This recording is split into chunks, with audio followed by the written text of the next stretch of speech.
एक गांव में मीनावती नाम की एक औरत अपने पति लालचंद, एक बेटी कोमल, दो बेटे महेश और हरिया के साथ रहती थी। उसके दोनों बेटों की शादी हो चुकी थी। बड़ी बहू शांति और छोटी बहू धनिया व्यवहार से बहुत तेज थी। कोमल इस घर की इकलौती बेटी थी, इसलिए उसके माता पिता और दोनों भाई उससे बहुत प्यार करते थे। घर में उसकी हर बात को महत्व दिया जाता था और सब उसे आंखों का तारा मानते थे। लेकिन कुछ समय बाद लीलावती और लालचंद दोनों ही इस दुनिया से चल बसे। उनके जाने के बाद धीरे धीरे घर का माहौल बदलने लगा। सुबह सुबह गांव का मुंशी कोमल के घर आया। उसने बड़े भाई को बुलाया और कहा, अरे महेश बेटा, अब तुम्हारे पिताजी इस दुनिया में नहीं रहे। खेती बाड़ी और जो भी जमीन जायदाद है उसे तुम दोनों भाई आपस में बांट लो, नहीं तो आगे चलकर तुम्हारे बीच झगड़े और फसाद हो सकते हैं। मुंशी की बात सुनकर महेश सोच में पड़ गया। हाँ मुंशी चाचा, मुझे भी लग रहा है अब समय आ गया है। हम दोनों भाइयों को बंटवारा कर लेना चाहिए। थोड़ी देर बाद वो अपने छोटे भाई के पास गया। हरिया, अब हमें बंटवारा कर लेना चाहिए। अब तो हमारे माँ पिताजी भी नहीं रहे। हमें सारे जमीन खेत सब आपस में बांट लेने चाहिए। धनिया भैया कह रहे हैं कि अब बंटवारा कर लेना चाहिए। तुम क्या कहती हो? ठीक है, मुझे कोई आपत्ति नहीं है। हम इसके लिए तैयार हैं। बस हमें भी सारी चीजों में बराबर का हिस्सा चाहिए। हाँ, बंटवारा अब हो जाना चाहिए ताकि आगे चल के हमारे बीच झगड़े फसाद ना हो। और हाँ धनिया, तुम्हारे साथ हम सारी चीजें बराबर बांटेंगे। थोड़ी देर में बंटवारा हो गया। दोनों भाई ने सारे जमीन के कागज बांट लिए, पर कोमल पर किसी का भी ध्यान नहीं गया और ना ही कोमल के हिस्से में कोई जमीन या जेवर आए थे। बंटवारा तो हो गया, लेकिन अब कोमल किसके हिस्से जाएगी? कोमल को तो आप लोगों के पास ही रहना चाहिए। आप बड़े हैं, बहन की जिम्मेदारी उठाना आपका फर्ज बनता है। जब तुम लोग हिस्सा बराबर लेकर बैठे हो तो हम अकेले कोमल का खर्चा क्यों उठाएं? अब हम इसे आधा आधा रखेंगे।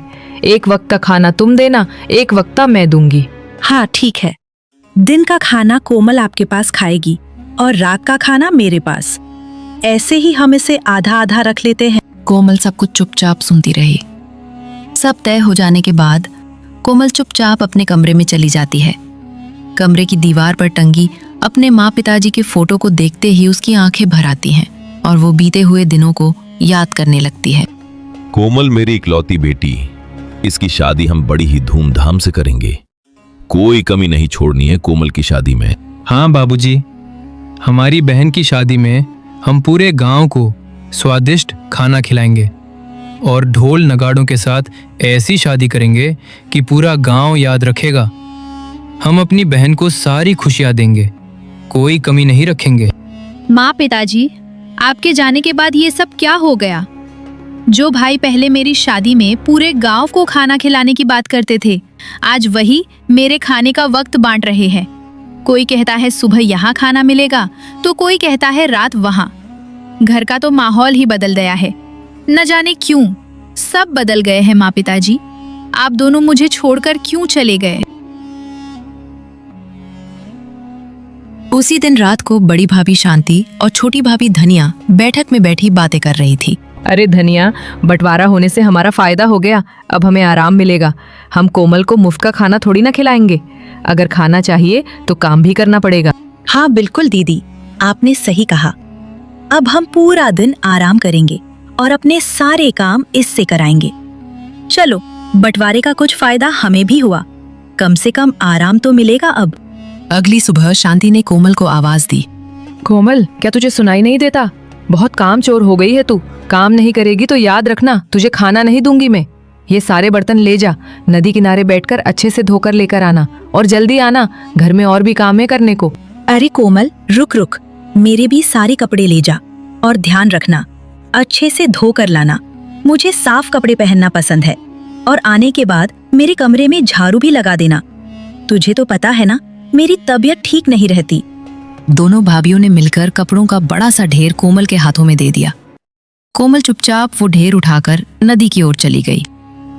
थोड़ी दूर पर खड़ा एक बूढ़ा आदमी जो कोमल के पिताजी का पुराना दोस्त था, ये सब देख रहा था। हाय रे बेचारी कोमल, इन लोगों ने इसका क्या हाल कर दिया है।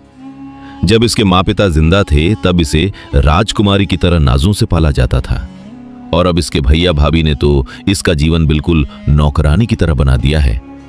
सारे घर का काम उस बेचारी कोमल से करवाने लग गए हैं। अब इसकी जिंदगी तभी ठीक हो सकती है जब इसकी शादी हो जाए और ये इस घर से चली जाए।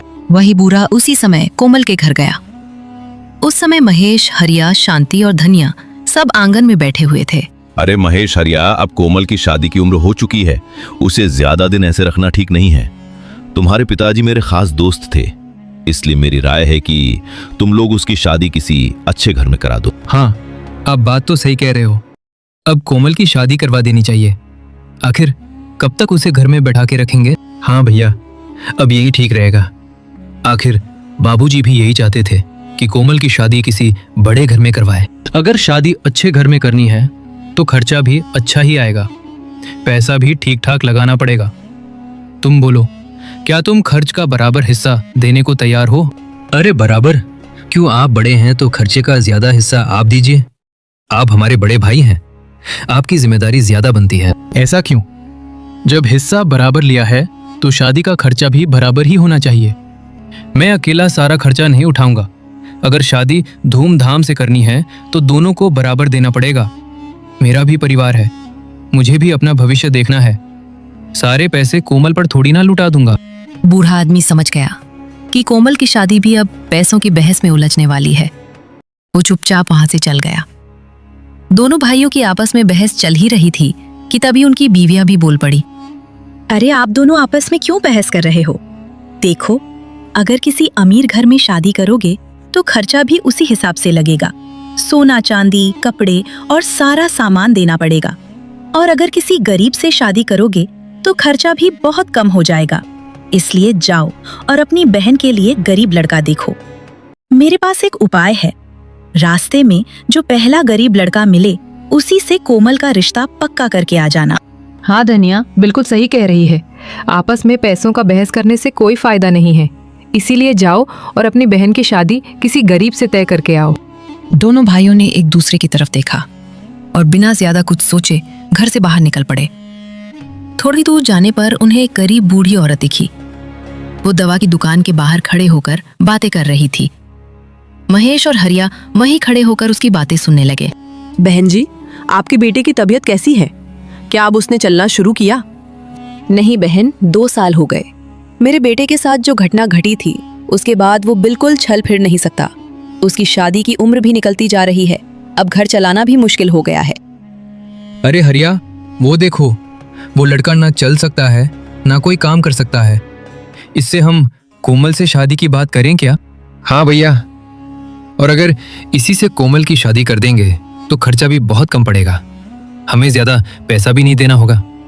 आखिर हमें भी अपने भविष्य के लिए बचत तो करनी होगी। माँ जी, क्या आपके बेटे की शादी हो चुकी है? आप लोग कहाँ रहते हैं? नहीं बेटा, अभी इसकी शादी नहीं हुई है। हम इसी गांव में मंदिर के पीछे वाली गली में रहते हैं। माँ जी, हमें आपके घर ले चलिए, हम आपके बेटे की मदद करेंगे। मदद का नाम सुनते ही बूढ़ी औरत तुरंत तैयार हो गई और महेश और हरिया को अपने घर ले गई। घर के अंदर एक बीमार लड़का खाट पर बैठा हुआ था। तुम्हारा नाम क्या है और तुम्हारी उम्र कितनी है? मेरा नाम सुधीर है और मेरी उम्र 29 साल है। तुम हमारी बहन से शादी कर लो। मेरी बहन बहुत सुंदर, सुशील और संस्कारी है। उसको घर का सारा काम आता है। आप ये क्या कह रहे हैं? आपकी बहन की जिंदगी बर्बाद हो जाएगी। आप लोग अच्छे घर के लगते हो और मैं ना चल सकता हूँ ना कोई काम कर सकता हूँ। मैं आपकी बहन से शादी नहीं कर सकता। मेरी वजह से उसकी पूरी जिंदगी खराब हो जाएगी। अरे तुम चिंता मत करो, हमें तुम्हारी गरीबी और तुम्हारी इस हालत से कोई फर्क नहीं पड़ता। मेरी बहन बहुत होनहार है, वो काम करके तुम्हें भी कमा के खिला लेगी। तुम्हें बस शादी करनी है। लड़के की माँ ने मन ही मन सोचा, ये लोग इतना कह रहे हैं शादी करने के लिए तो मुझे हाँ कर देना चाहिए। वैसे भी मेरे बेटे की ये हालत देखकर उससे कोई शादी करता नहीं।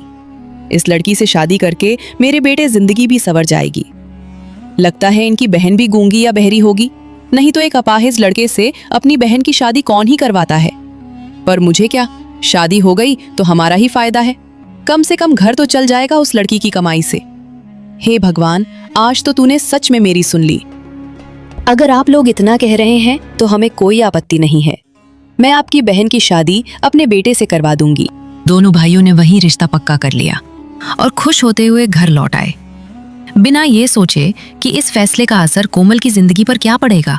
लड़का मिल गया है, वो गरीब भी है, अब हमारे ज्यादा पैसे खर्च नहीं होंगे। अब जल्दी से कोमल की शादी करवा देंगे और उसे विदा कर देंगे। लेकिन कोमल को ये नहीं बताना कि वो लड़का चल नहीं सकता। उसे बिल्कुल भी पता नहीं चलना चाहिए कि उसकी शादी ऐसे लड़के से हो रही है। क्या वो चल नहीं सकता? आप दोनों किससे रिश्ता तय करके आ गए? अरे ये क्या कर दिया आप लोगों ने? लेकिन एक बात है, अब हमारे जेब से पैसे तो नहीं खर्च होंगे। अब जो हो गया सो हो गया। कोमल को कुछ मत बताना। हम 2 दिन के अंदर उसकी शादी करवा देंगे और चैन की जिंदगी जिएंगे। इतना कहकर दोनों भाई वहां से चले गए। उनके जाते ही दोनों भाभियां आपस में बात करने लगी। हमने तो कहा था किसी गरीब से शादी करवा देना, लेकिन ये तो अपने ही बहन के लिए ऐसे लड़के से रिश्ता तय कराए जो चल भी नहीं सकता। अब इसमें हमारी क्या गलती? जो होगा इसके भाई ही जाने। अच्छा भी है, हमारे पैसे भी बच गए। हमें क्या उसकी शादी किसी से भी हो। कोमल, तुम्हें एक जरूरी बात बतानी है। तुम्हारे भाइयों ने तुम्हारा रिश्ता तय कर दिया है। 2 दिन में तुम्हारी शादी हो जाएगी। पर भाभी, मेरी शादी ऐसे अचानक? मुझे तो भैया ने बताया भी नहीं कि मेरी शादी कहाँ और किससे होने वाली है। अरे बाप रे, बड़ी आई, तुझे क्यों जानना है तेरी शादी कहाँ और किससे हो रही है? जब मेरी शादी हुई थी तो मैंने तुम्हारे भैया को देखा तक नहीं था। जब तेरे भाइयों ने रिश्ता किया है तो कुछ सोच कर ही किया होगा। तू ज्यादा अपना दिमाग मत चला। तुझे ज्यादा कुछ जानने की जरूरत नहीं है। छोटी हो छोटी जैसे रहो। माँ, पिताजी, आप देख रहे हैं ना, आपकी कोमल की शादी होने वाली है। काश आज आप दोनों यहाँ होते तो कितने खुश होते हैं। कोमल उस रात अपने माँ पिताजी को याद करके बहुत रोई। कोमल की शादी उसी लड़के से कर दी गई। कोमल को जरा भी अंदाजा नहीं था कि उसका पति चल फिर नहीं सकता। शादी के बाद कोमल ससुराल पहुंची।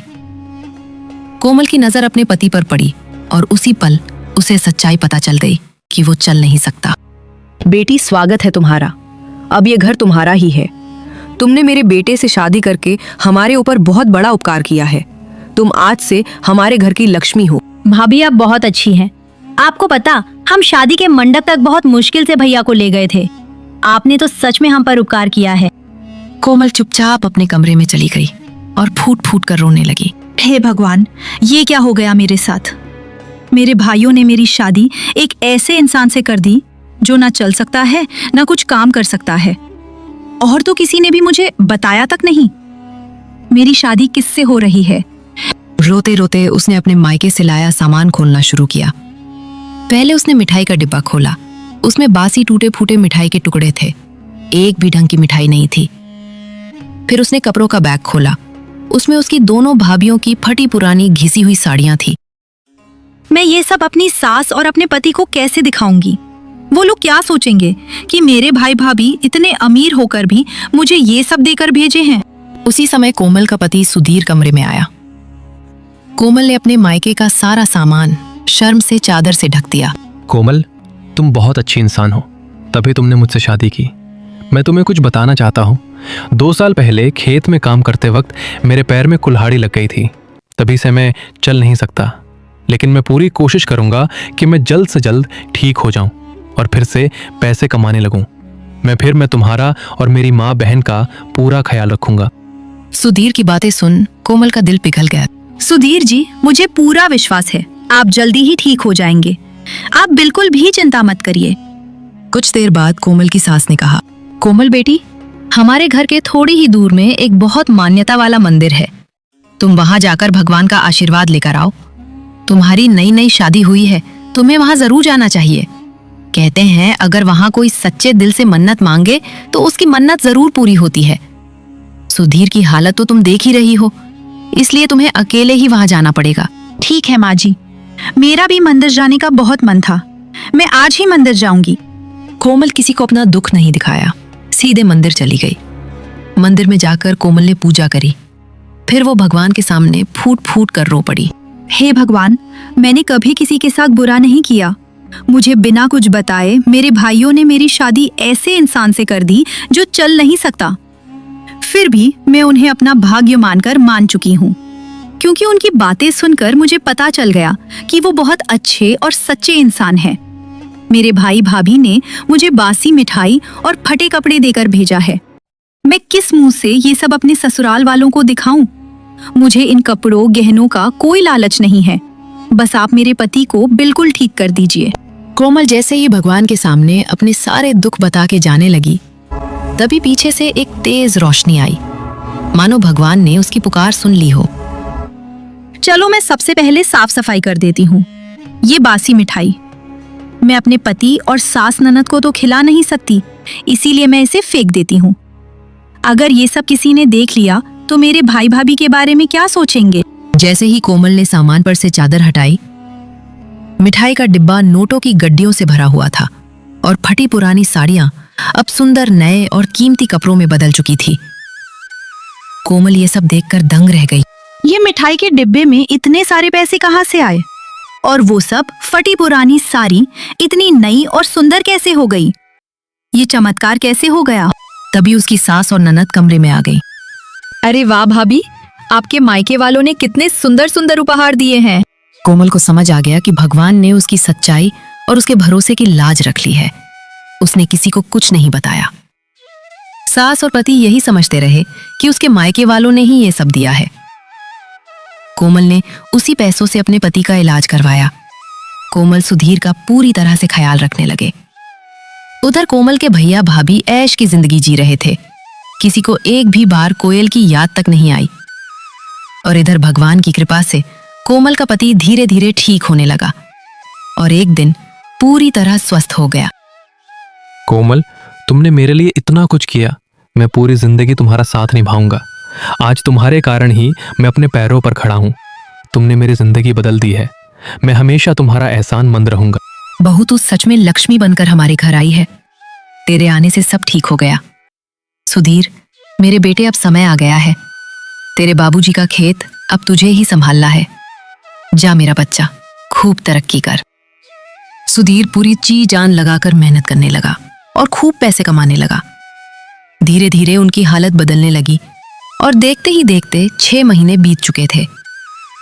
एक दिन उन्होंने एक बड़ा और सुंदर घर बनवा लिया। हे भगवान, आपने मेरा सब दुख हर लिया। आपका बहुत बहुत धन्यवाद।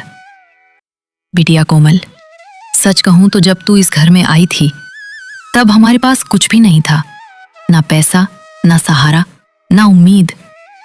मेरा बेटा बिस्तर से उठ नहीं पाता था। मैं हर रोज भगवान से रो रो कर प्रार्थना करती थी कि कोई चमत्कार हो जाए, और तेरे आने से आखिर ये चमत्कार हो गया। माँ सही कह रही है कोमल। अगर तुम मेरा हौसला ना बढ़ाती, अगर तुमने वो पैसा मेरे इलाज में ना लगाया होता, तो शायद मैं आज भी बिस्तर पर पड़ा होता।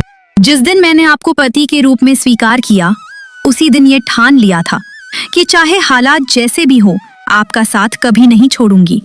कोमल, तुम अपने मायके वालों को हमारे घर बुलाओ ना। आखिर उन्हीं के दिए पैसों से मेरा इलाज हो पाया। कोयल ने कुछ भी बहाना बनाकर बात को टाल दिया। कई महीने बीत गए।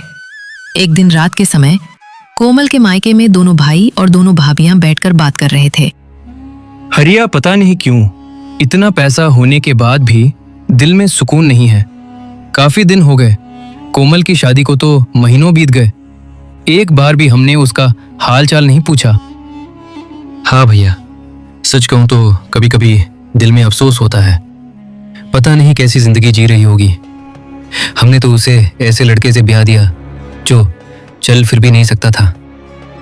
पता नहीं हमारी बहन क्या खाती होगी, कहाँ रहती होगी।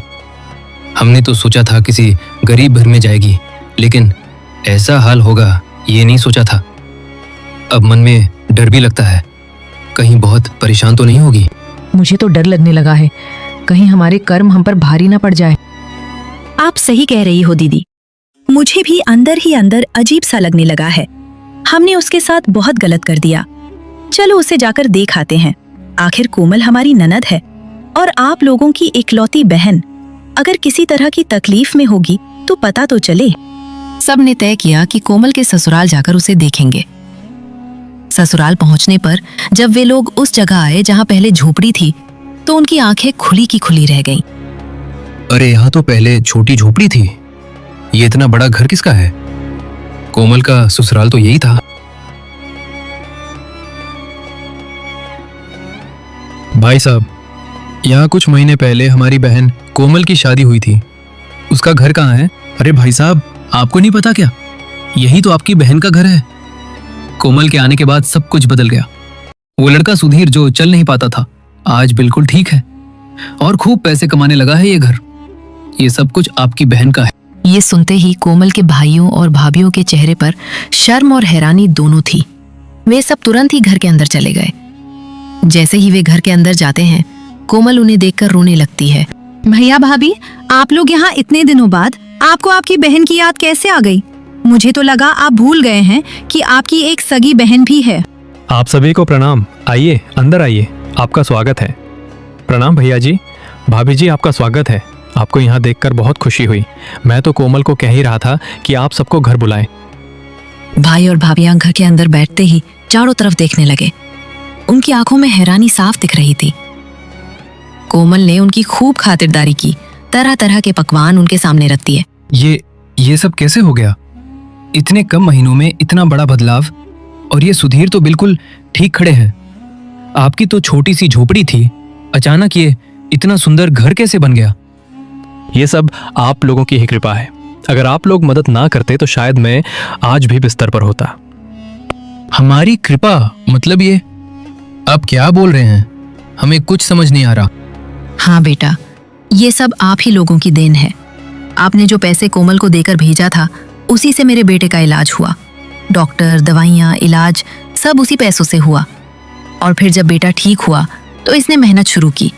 भगवान ने मेहनत का फल दिया और आज ये घर बन पाया। इतना सुनते ही भाई भाभियों के चेहरे का रंग उड़ गया, जैसे किसी ने जमीन खींच ली हो। वो सब अपने मन में बोलने लगे, ये क्या बोल रही है? हमने तो एक पैसा भी नहीं दिया था। हमने तो सिर्फ बासी मिठाई के टुकड़े दिए थे और फटे पुराने कपड़े। मैंने तो अपनी पुरानी फटी साड़ी निकाल कर दे दी थी। ये पैसा कहाँ से आया? सब एक दूसरे की तरफ देखने लगे। उनके चेहरे पर शर्म, डर और हैरानी साफ झलक रही थी। कोमल सब सुन रही थी। वो जानती थी सच्चाई क्या है, लेकिन उसने कुछ नहीं कहा। कोमल का बड़ा भाई अपने आप को रोक नहीं पाया और रोते रोते सारा सच बता दिया। नहीं, अब मैं और झूठ नहीं बोल सकता। सच यही है कि ये सब हमने नहीं किया। हमने अपनी बहन को 1 रुपया भी देकर नहीं भेजा था। और तो और हमने इसे ये तक नहीं बताया था कि सुधीर चल फिर नहीं सकता। आज सच बोलते हुए दिल फट रहा है, लेकिन यही सच्चाई है। हम दोनों ने मिलकर अपनी ही बहन के साथ बहुत बड़ा अन्याय किया। जिस बहन को हमारे माँ बाप ने नाजों से पाला, उसी बहन को हमने बोझ समझ लिया। हमने सोचा था कि ये हमारी जिंदगी से चली जाएगी तो हमारा खर्चा कम हो जाएगा, लेकिन ये नहीं सोचा कि भगवान सब देख रहा है। मैं आज शर्म से कोमल से नजरें तक नहीं मिला सकती। मैंने ही पुराने फटे हुए कपड़े दिए थे। आज सोचती हूँ तो समझ आता है कि हम कितने पत्थर दिल थे। हमने मिठाई के नाम पर बासी टूटे हुए टुकड़े दिए थे। हमें लगा था कि किसी को क्या पता चलेगा, लेकिन भगवान ने सब देख लिया। हे भगवान, तो फिर ये सब धन, ये अच्छे कपड़े, मेरे बेटे का इलाज के पैसे, ये सब कहाँ से आया? अगर मायके से नहीं आया तो ये चमत्कार कैसे हुआ? बेटी, तू सच में लक्ष्मी का रूप है। तू हमारे घर आई और हमारी किस्मत बदल गई। कोमल, आज सच बताओ। अब कोई डर नहीं, कोई मजबूरी नहीं। अगर तुमने सच छुपाया है तो वो भी किसी बड़ी वजह से ही होगा। जब मैं इस घर में आई थी और मुझे पता चला कि मेरे पति चल फिर नहीं सकते, और फिर देखा कि मेरे भाई भाभी ने मुझे बसी मिठाई और फटे पुराने कपड़े दिए हैं, तो मेरा दिल पूरी तरह टूट गया था। मैंने किसी से शिकायत नहीं की, ना अपनी सास से, ना अपने पति से। माँ जी ने मुझे वो मान्यता वाला मंदिर जाने भेजा, तो मैं मंदिर चली गई। भगवान के सामने बैठकर मैं बहुत देर तक रोती रही। मैंने भगवान को सब कुछ सच सच बता दिया।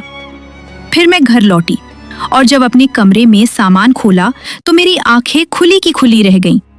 वो फटे कपड़े सुंदर नए वस्त्र बन चुके थे और मिठाई का डिब्बा नोटों से भरा हुआ था। मुझे उसी पल समझ आ गया कि ये सब भगवान का आशीर्वाद है। लेकिन मैंने सोचा अगर मैं सच बता दूंगी तो मेरे भाइयों की इज्जत मिट्टी में मिल जाएगी। इसीलिए मैंने कहा कि ये सब मायके से आया है। मैंने झूठ इसलिए बोला ताकि मेरे अपने बदनाम ना हो। सच्चाई सुनकर सभी हैरान हो गए और कोमल के भैया भाभी को भी अपनी गलती समझ आ गई थी। बहन, हम सब माफ़ी के लायक नहीं हैं।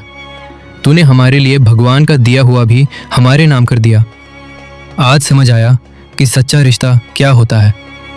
हम तो सिर्फ अपने फायदे के बारे में सोचते रहे और तू हमारे सम्मान की रक्षा करती रही। हमें माफ़ कर दो। कोमल, हमसे बहुत बड़ा पाप हो गया। तुमने भगवान के चमत्कार पर भी हमारा नाम लगा दिया और हम पत्थर दिल बने रहे। हमें माफ कर दो कोमल।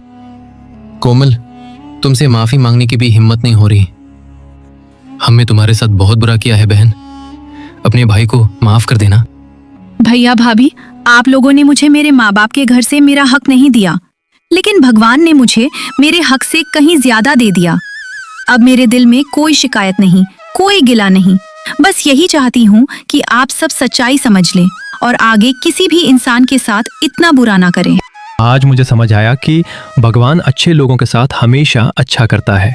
कोमल, तुम्हारे जैसी नेक दिल लड़की मेरी पत्नी बनी। आज मुझसे ज्यादा भाग्यशाली कोई नहीं है। मैं बहुत खुश हूँ। इस कहानी से हमें सीख मिलती है कि कभी किसी का हक नहीं छीनना चाहिए। हमेशा ईमानदारी और नेक दिल रखना चाहिए आपको। कहानी कैसी लगी कमेंट में जरूर बताएं। मिलेंगे दादी की किसी और कहानी में। देखते रहिए दादी की कहानियां।